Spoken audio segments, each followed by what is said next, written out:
खुलुमबाय नोंथांमोनखौ बयखौबो बरायबाय मे दाननि 5 अक्ट' गोजोन फुंबिलिनि गोजोननाय जासिहरनाय जाबाय बयनिसिमबो आंनि रादाबखौ खोनासंगिरिफोरनिसिम अन्नानै दासिमबो सोरबाफोर चेनेलखौ साबस्क्राइब खालामाखैब्ला अन्नानै साबस्क्राइब खालाम आरो लाइक खालाम आरो भुल गोरोन्थिफोर जादोंब्ला अन्नानै कमेन्ट खालामहर नोंथांमोननि कमेन्ट खालामहरनायजों बबेबा गोरोन्थि जादोंब्ला सुद्रायनानै उननि बारावहाय मोजांसिन रादाबखौ लाबोनो हानाय बायदि दानिया फैदो जोङो मोननैसो खौरांखौ मिथिनानै लादिनि गाहाय रादाबाव दङ सानथामनि हाबाफारि लानानै 61थि 2-3-4 बे अक्ट'आव जानाय बड' साहित्य सभाया तामुलपुराव गाजा गोमजायै जानानै थांबाय मैया जोबथा दिनाव जोंनि भारतनि हादरनि प्रेसिडेन्ट रामनाथ क'विन्दआ सौफैनानै बर' हारिनि थाखाय गोबां मोजां बाथ्राजों बिबुंथि लाखिलांनायखौ जोङो मिथिनो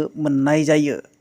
बिथाङा मोनसे बाथ्राखौ बावनो हाया होननानै बिथाङा फोरमायदों गावनि फुराना लोगो सानसुमा कुमार बसुमतारीनि बुंनाय बाथ्राखौ जेब्ला बिथांखौहाय नमस्कार होननानै जेब्ला बाथ्रा होयो बे समावहाय सानसुमा खुंगुर बसुमतारी बिथाङा जै बड'लेण्ड होननानैसो फिननाय होयोमोन बिथांनि बे बाथ्राखौ जोङो बावनो हाया बिथाङा सासे बर'नि राफोद दैदेनगिरि होननानै फोरमायनायखौ जोङो मिथिनो मोननाय जायो।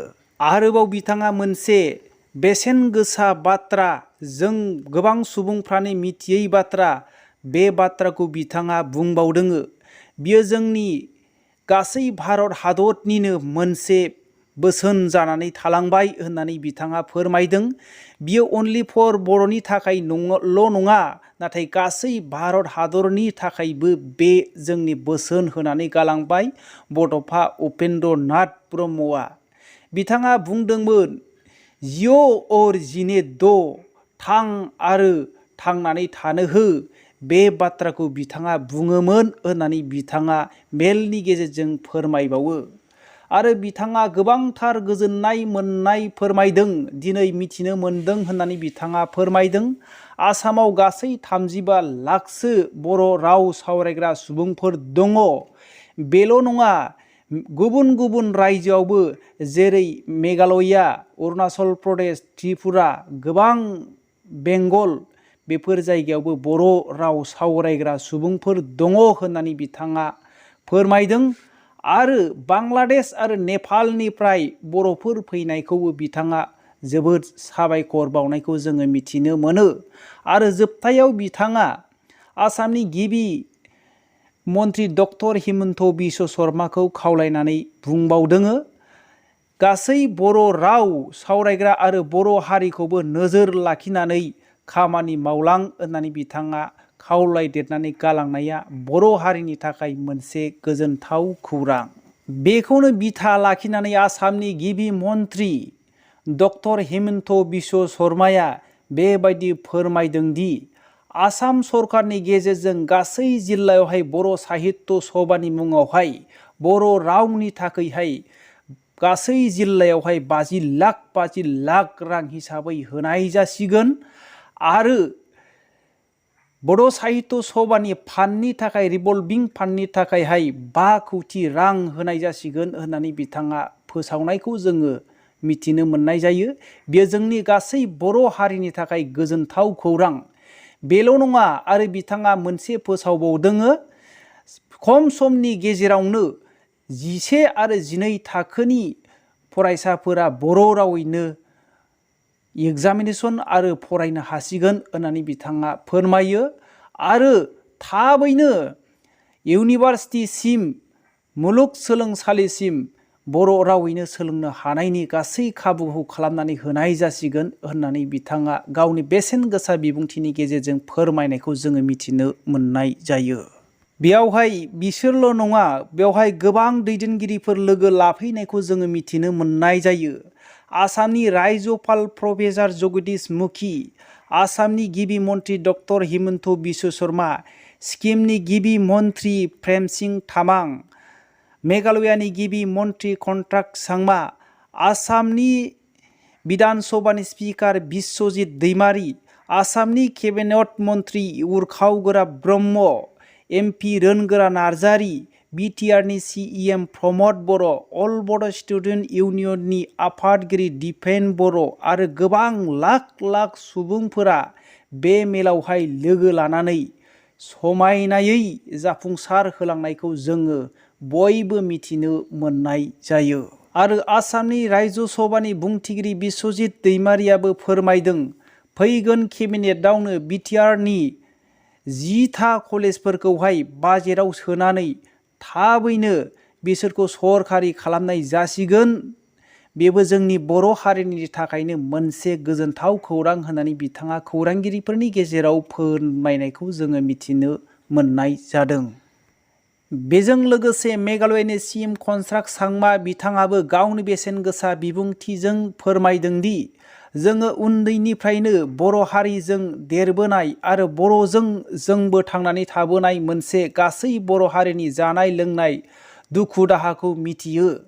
आंनि दासिमबो मिथिनाय बायदिब्ला बिथाङा बेबायदि बुंदों, जेब्लानाखि आंनि आफाया पार्लामेन्टनि सासे मेम्बारमोन बे समावहाय बर' हारियावहाय इसुफोरखौ लानानै दिल्लीनि पार्लामेन्टआवहाय हस्रि खावदों आंनि आफायाबो बर'नि इसुफोरखौ लानानै होननानै बिथांनि फोरमायनायखौ मिथिनो मोननाय जादों। आरो फैगौ इउनिभार्सिटियाव मोनसे मेल खुंनाय जादों, बेयावबो बिथां कनस्ट्राक्ट सांमाखौहाय हांख्रायहरदों होननानै बिथाङा फोरमायनानै लादों। बेयावबो बिथाङा लोगो लाफैगोन होननानै बे सभानि गेजेरजों फोरमायनायखौ जोङो मिथिनो मोननाय जायो। आरोबाव मोनसे गोजोनथाव खौरां जोंनि आसाम रायजोनि थाखाय आरो बिटिआर सुबुंफोरनि थाखाय केन्सार हस्पिटाल लुखांनायनि उनावहाय मानगोनां रतन टाटाया आसाम सोरखार आरो भारत सोरखारजों लोगो नांनानै जोंनि आसाम आरो बिटिआर ओनसोलावहाय टाटा टेक्न'लजि लिमिटेडनि गेजेरजों सेन्टार अफ एक्सेलेन्स लुनो थाखाय बिथांखि लानाय जाबाय। बेयाव थाफागोन 34 टेक्न'लजि सेन्टार आरो गं 43 ITI सेन्टार थागोन। बेजों जोंनि आसाम आरो बिटिआर रायजोआव थानाय सुबुंफोरा 20,000 सुबुंफोरा एंगेज जानानै थानो हागोन आरो गोजौ थाखोनि फरायसाफोरबो जानो हागोन, गोग्गो सोलोंथाइ लानो हागोन होननानै जोङो मिथिनो मोननाय जादों। बेखौ लुफुंनायाव रतन टाटायानो टाटा टेक्न'लजि लिमिटेडनि गेजेरजोंहाय 87% रांखौहाय टाटा टेक्न'लजि लिमिटेडनिफ्रायनो फैगोन आरो आद्रा थानाय 13% फिनिशिं खामानिफोरखौ आसाम रायजोआनो मावफुंनाय जागोन होननानै जोङो मिथिनो मोननाय जायो।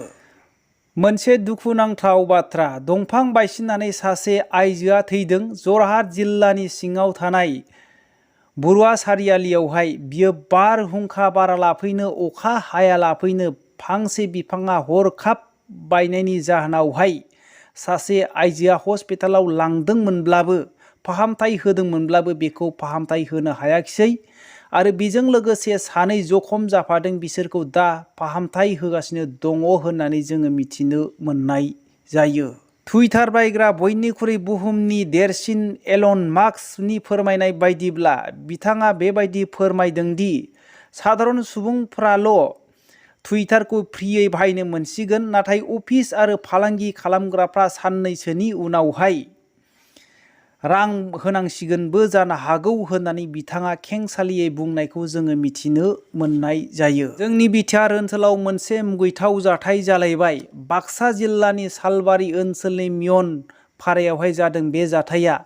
जोंनि बिटिआर ओनसोलाव बेबायदिनो गोबां सानसेबा गेंरेप, सानसेबा फिसाय थासेयावनो गुबुनजों गारनानै थांनाय आरो सोरबाया बिसि थासेयावनो गुबुननि हिन्जावखौ लानानै खारनाय आरो सोरबाया फिसाय थासेयावनो सोरबा सेंग्राजों खारलांनाय, बेबायदि जाथाया जोंनि बिटिआर ओनसोलाव जावले जावले जाफ्लेबाय थानायखौ जोङो नुनो मोनो।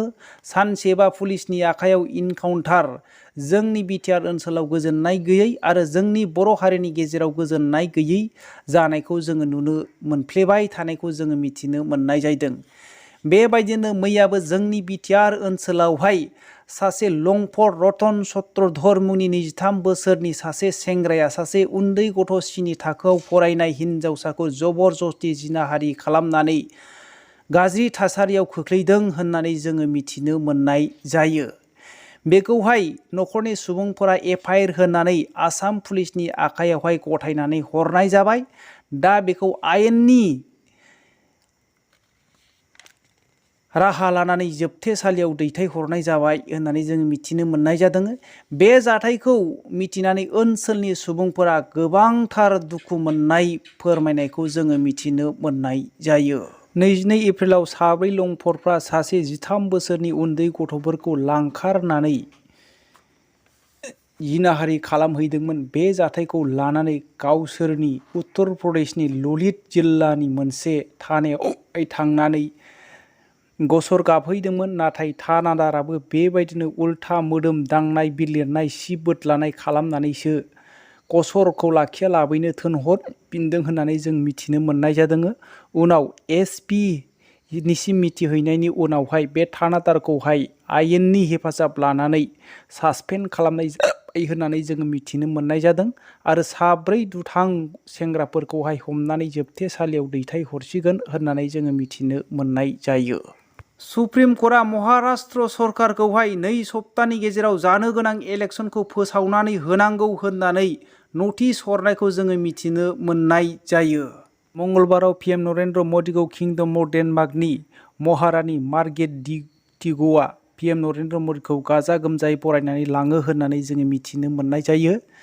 आरो पिएम बिथांखौहाय रानिया मोनसे मेलावहाय रात्रिभासआवहाय बरायबावदों होननानै जोङो मिथिनो मोननाय जायो। बेजों लोगोसे दिनैनि रादाबा एसेनोसै। रादाबखौ जोबनायसिम खोनासंनायनि थाखाय बयनिसिमबो खौथि साबायखर थाबाय। जै बर' हारिनि जै।